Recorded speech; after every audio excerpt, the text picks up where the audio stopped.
and many too who occupy the rural hinterland and rushing backwaters.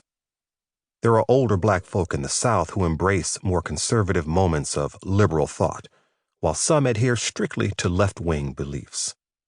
And there are younger black folk by the thousands who embrace the democratic socialism of Bernie Sanders, even as they spar with their black peers or elders in every region of the country that favor more moderate views.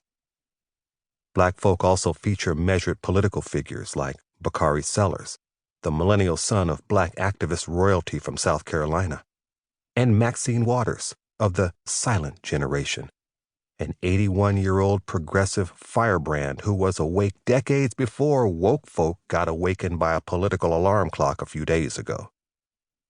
At the same time that the mainstream political and media establishment overlooked the heteroglossia of black languages of social activism and political resistance, it has focused nearly singular, at times excessive, attention on white folk and their fears, feats, and phobias, their desires, desperations, and disappointments, too, as if they exclusively define our democracy.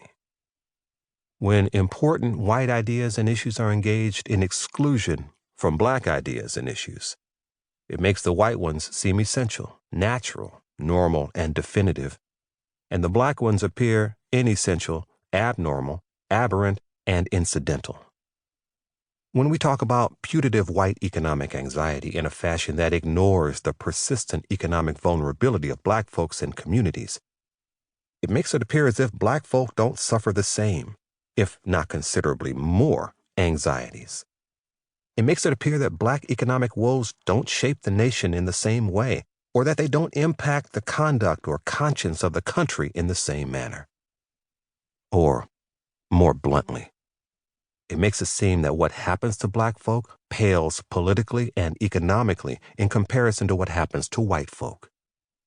When political actors and media pundits spotlight the suffering of the white poor, underscore the plight of the white middle class, or focus on the doings of the white wealthy, while ignoring those of their fellow black citizens, it suggests, at best, a harsh dismissal of vast regions of black thought and experience, and, at worst, a two-tiered Jim Crow system of stunted political analysis and stymied social conscience. Into that unforgiving gap steps the remarkable Tiffany Cross. In all my 50 years of racial resistance, my 40 years of political activism, my 35 years of scholarship, and my more than 30 years in media commentary, I have rarely met anyone as talented as Tiffany Cross. She tells hard black truth to often clueless white audiences with panache, humor, insight, sophisticated sass, and enormous erudition. She is a woman warrior with an old soul who's capable of deep empathy for the black generations that came before her and for those coming up behind. She is deeply learned about the political behavior of black folk who endured naked American terrorism in the South under Jim Crow, and those who endure police terror in the North under the post-Obama Trump racial apocalypse. Cross can specify the complicated character of black political behavior. She can divine the trends and forces that shape black belief about the country black folk have monumentally fashioned.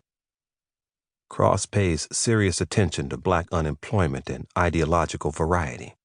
She knows well the paradox of black folk being the cutting edge of political progressivism, even as they share the political middle with millions of white folk and others in a way rarely acknowledged. Tiffany Cross is especially adept at parsing the meanings and modes of white supremacy as they metastasize across the body politic and show up in both our cultural gutters and our political thrones. She insists on television, as she does brilliantly in this magnificent book, that white folk see black folk and hear black folk and study the political terrain that black folk so colorfully and creatively inhabit. She holds the white media to account, takes its pundits to task for speaking of the working class without stipulating that it's the white working class, the same white working class that went for Donald Trump hook, line, and sinker. As she makes clear